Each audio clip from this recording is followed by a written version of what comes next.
A few months ago, the Trump administration ended the $7,500 federal tax incentive for electric vehicles. But there are still some states that offer state level rebates, and there may be another one coming soon. I just received an email from my friend Mike Murphy of the EVs for All America organization. And Mike told me that within a few hours, there was going to be an announcement from the state of California that they are proposing a new electric vehicle incentive for California residents. So I asked Mike if he wanted to come on State of Charge, tell us all the details. He knows quite a bit about this because he's been working with Governor Newsom's office on getting Californians another tax incentive or rebate for electric vehicles in the state now that they lost the federal tax incentive. So he agreed to come on. And that's what he's doing. In a few minutes, we're going to be hooking up, and I'm going to be asking Mike about this new program. So let's get into it.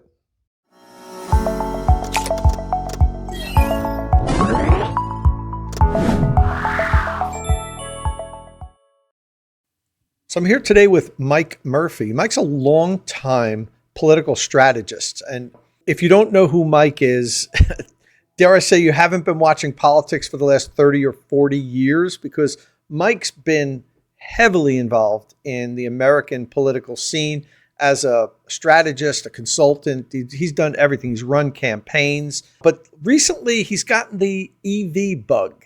And now he's decided to put a lot of effort into promoting electric vehicles. And Mike started the EV Politics Project, the American EV Jobs Alliance. I think you have a couple other new ventures that you're in, Mike. We basically have a research foundation, evsforalamerica.org, and the American EV Jobs Alliance.org. The Jobs Alliance can lobby and advocate. The other does research and polling and stuff. Both have websites, ton of stuff, particularly on evsforalamerica.org. Awesome. And I'll give you an opportunity to at the end to tell everybody the different sites that you can go to. But we're here today because you contacted me earlier today. Oh, and another hat that Mike wears is that he's State of Charge's public policy expert. So whenever I have anything to do with public policy, Mike's the guy I go to. So Mike reached out to me today and said, hey, I've been working on something with the state of California. We're going to announce it today, or the state's going to announce it today. Really exciting. And this just broke a couple of hours ago. So I'm going to hand it over to you, Mike, and tell me what was so important that you reached out to me today and say, hey, you should know about this. Well, there's been a lot of bad news for EVs. I think a little more than reality dictates. But we had some good news today. And I wanted you and your listeners, I'm a big fan of the channel here, to know about it. So, oh boy, maybe 10 months ago, I went up and I sat down with Governor Newsom. I live here in California, and he loves to talk politics, even though I spent most of my career in the other party. But he's a real legit EV guy. I mean, I think he might have had an EV1. I know he had a Tesla Roadster. The state car here that the governor uses is not a big Suburban.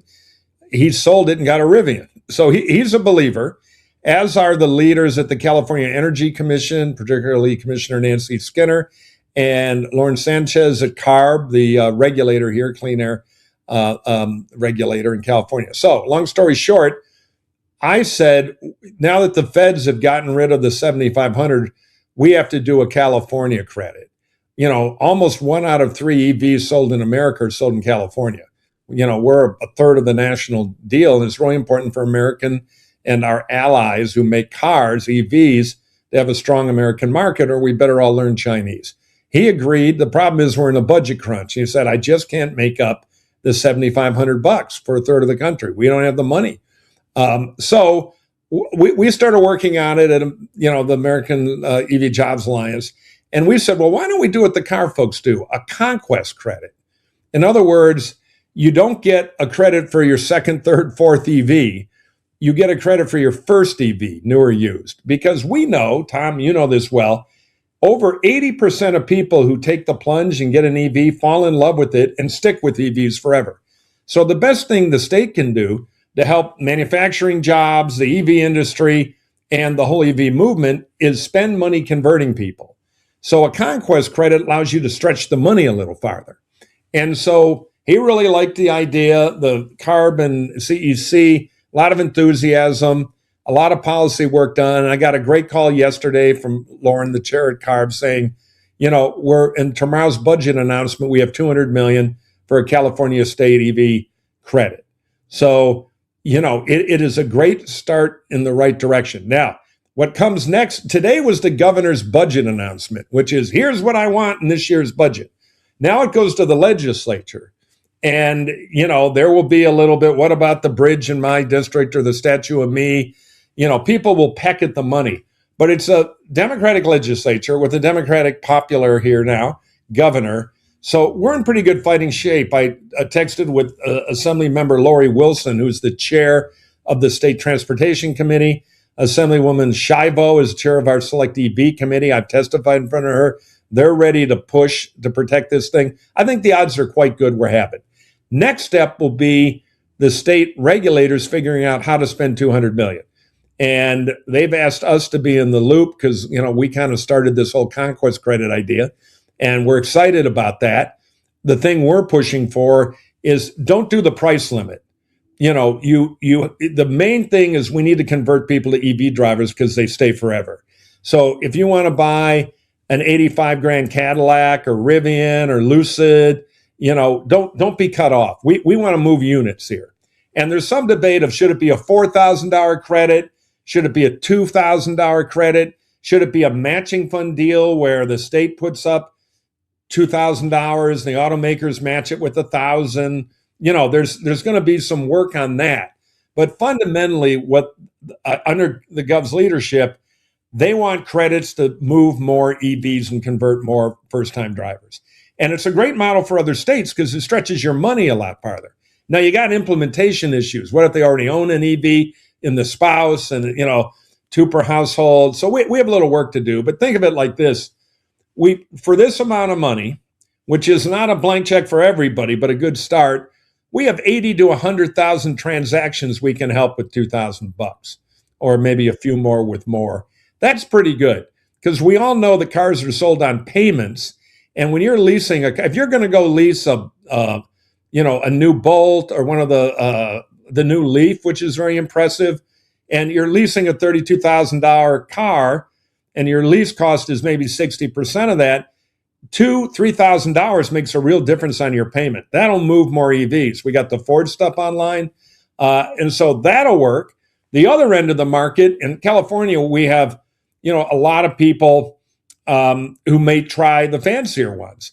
And it's not so much they can't afford that Lucid or that Cadillac or that BMW, but we know this from our research. They want the kind of psychological win of saying, well, I'm worried a little bit about charging, but I'm getting, $3,000 cash. I can't turn that down. I win. So it's important to have these subsidies at the higher end market too. And of course, when you leave, this is something we push all the time. When an EV is leased, over 4 years, you create 2 new EV drivers. The first-time leaser, who then moves on to a new EV, goes into the used market at a significantly lower price, and somebody normally buys that car and also is a conversion EV driver. So that's why the first-time conquest credit thing is so important. Puts the money into conversion where we need it, and it allows a smaller amount of money to have an impact purely on growing the pool of EV drivers.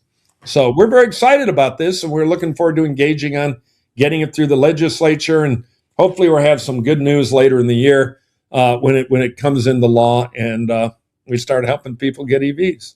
Yeah, it's an interesting point you make about the income cap or the cap on the cost of the vehicle, which a lot of people push for, and understandably, because they say, well, somebody can afford a $100,000 vehicle, really doesn't need that $2,000 off as much as somebody trying to squeeze into a $30,000 Bolt EV or Nissan Leaf. And they're right in saying that. But the whole point of this with CARB and California, clean air, the emissions doesn't care how much money you make. Right, exactly.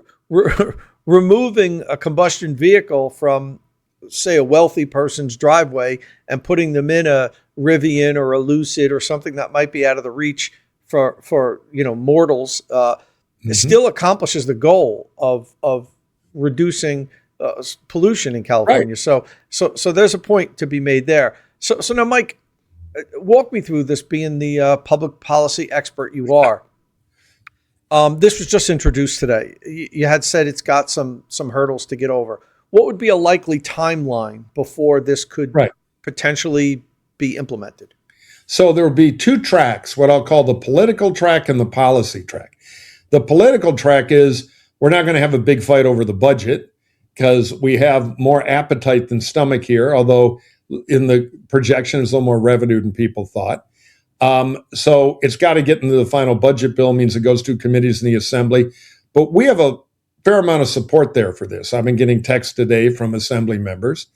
And, the governor is a powerful force in the California legislature. The policy track is they got to figure out how to implement this.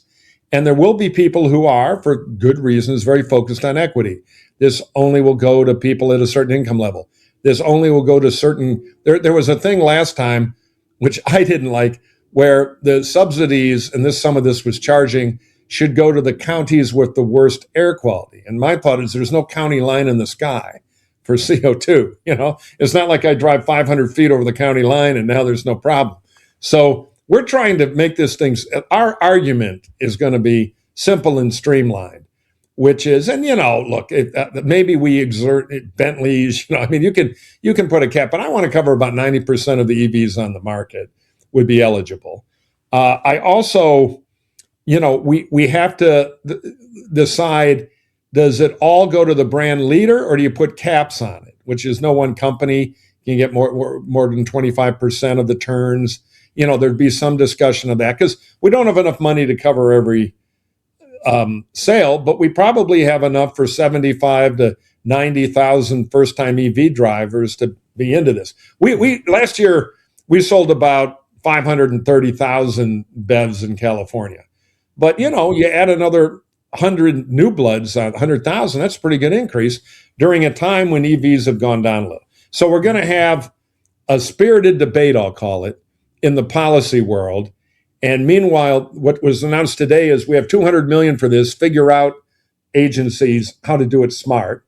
And then the legislature has to say, okay, we're going to fund it like the governor wants. So all this stuff is the policy debate is already starting. If you go to our website, we funded at evsforalamerica.org a policy review on the best way to do a conquest credit. Is it 1,000? Is it 2,000? Is it 3,000? And what it costs? Atlas Public Policy did it. They're the best in the business at this. It's on our website. You can read it and see what you think. It's been widely read in the administration. It was influential in all this. So that policy fight will probably grind on through March, maybe April. The political fight will hit a crescendo in May and June in the budget. So the next 6 months will be making this happen. But the great thing about it is because California is kind of a leader in some of this, among other blue states, they tend to follow California. There's interest in Michigan now. And, one thing, we advise a lot of the OEMs on this, like how to get over the red-blue problem, how to sell more EVs. And what I've been telling them, just had this discussion with General Motors, with the Donald Trump being anti-EV, federal policy is a waste of time right now. But 80% of EVs in America are sold in 15 states. And those are the states that have the most EVs. And wherever there are more EVs on the road, they're more popular. Because, my cousin got one. He likes it. The word of mouth is important. So pour all your effort into the state capitals. And of the top 9 states for EV sales, of that 15, the top 9, 6 of them are all Democratic.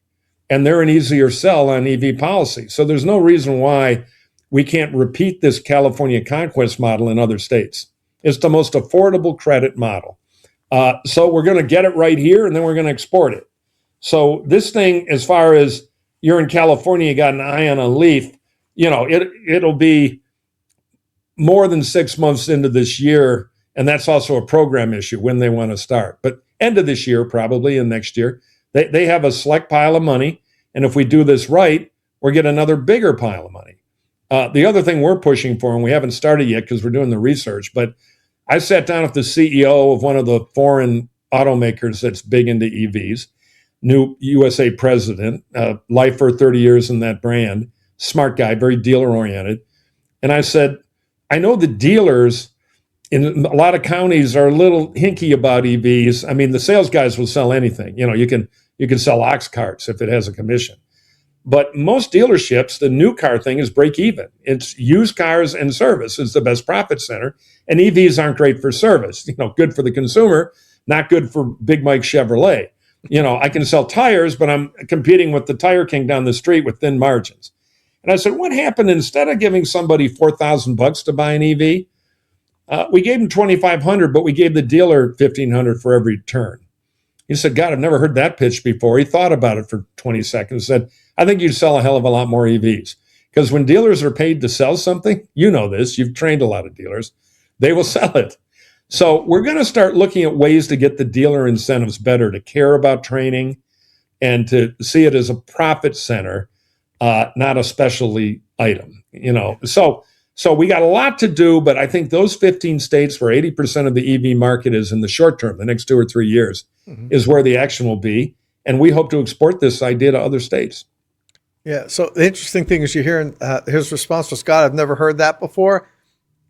I don't know who this particular person was, but you referenced that I used to do dealership training with Plug-in America.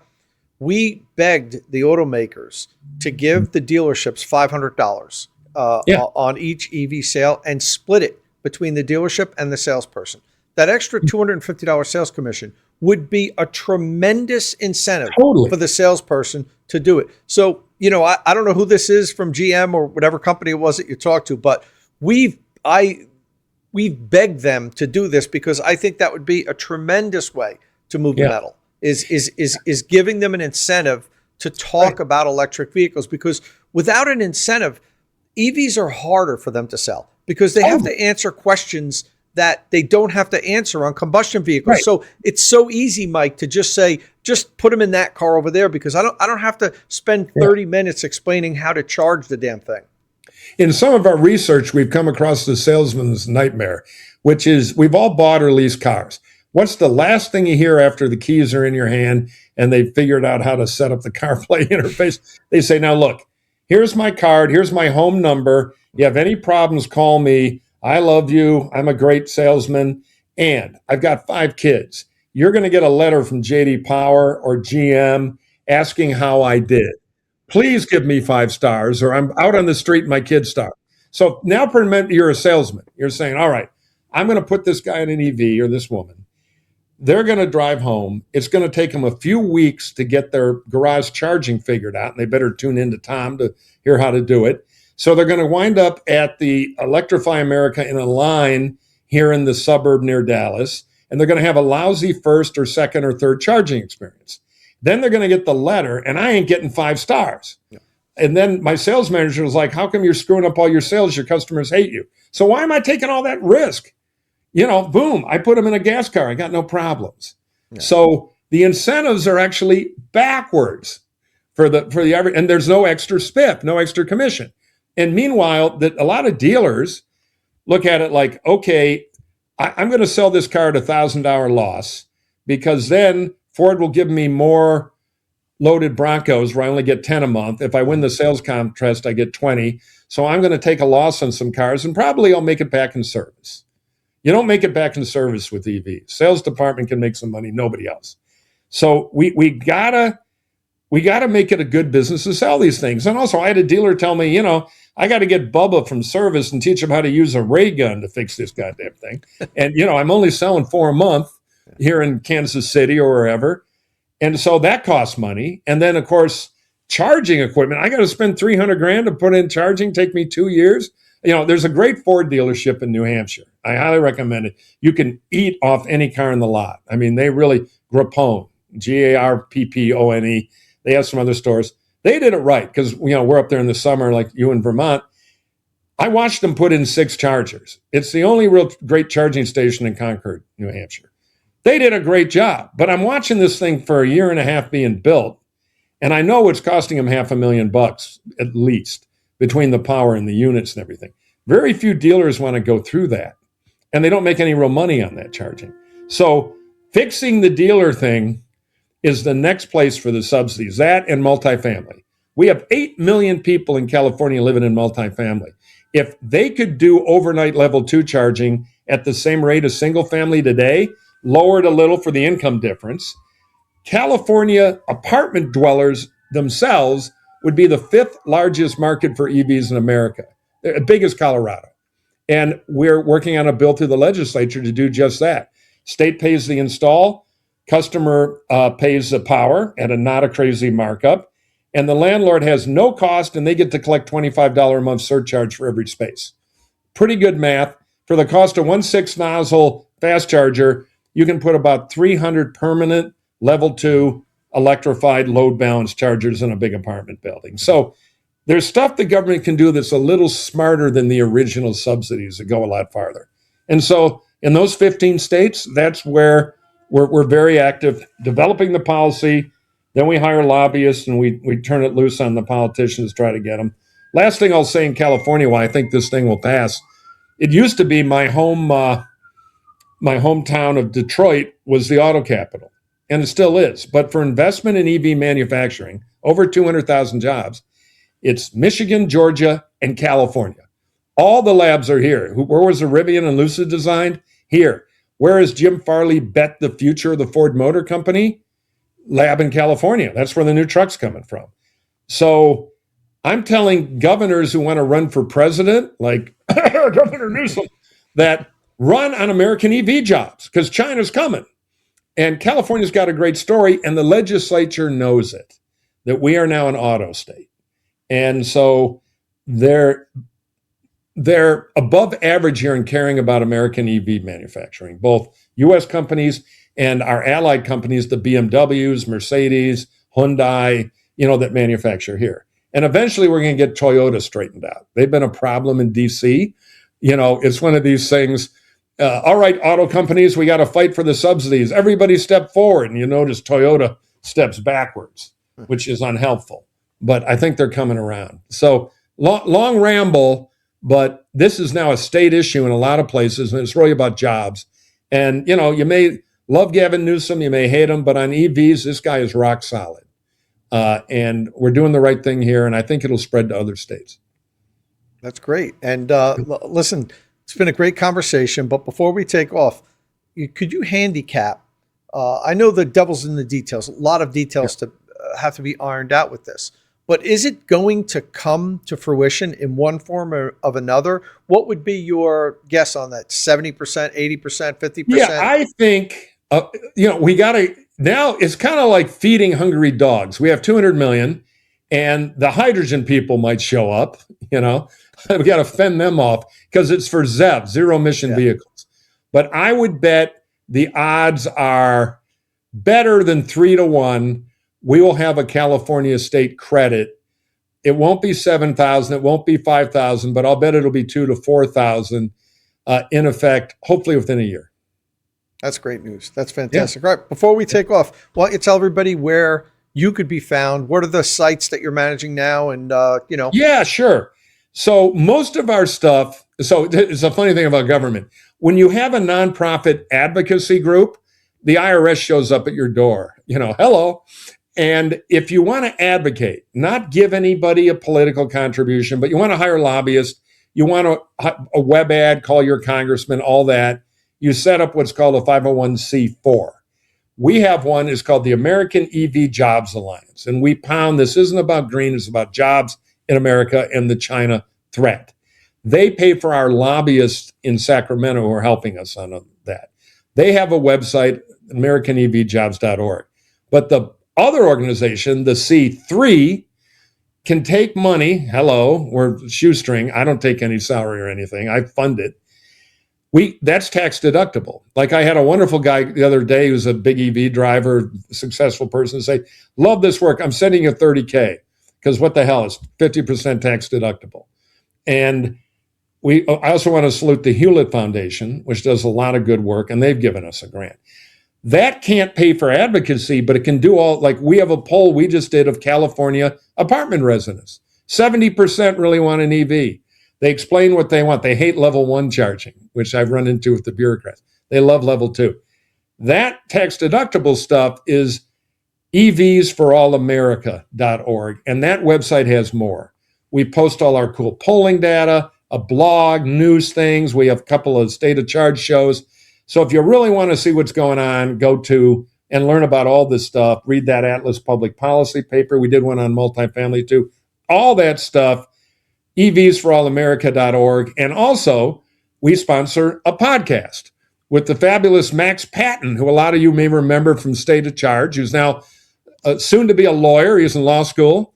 And I have to correct you. He's from Out of Spec. Out of Spec. I'm sorry. What did I say? You said State of Charge. Oh, no, you're State of Charge. I'd be happy if Max was with me, but he never was. Yeah. He was over with Kyle on State. Yeah, right, exactly. Well, we did the old thing where, hey, Max, look, a free VW Buzz. What? Clunk on the head. And we stole him for our podcast, and he's doing great. You've been on it. Mm-hmm. And that's on Apple and Spotify. It's called Directly Current, all about EVs. So that lives there too, and we have the episodes on the website. And then We're on Twitter at, I think it's US EV Jobs or something, but you can find it on the website. And you can sign up for, we put out updates.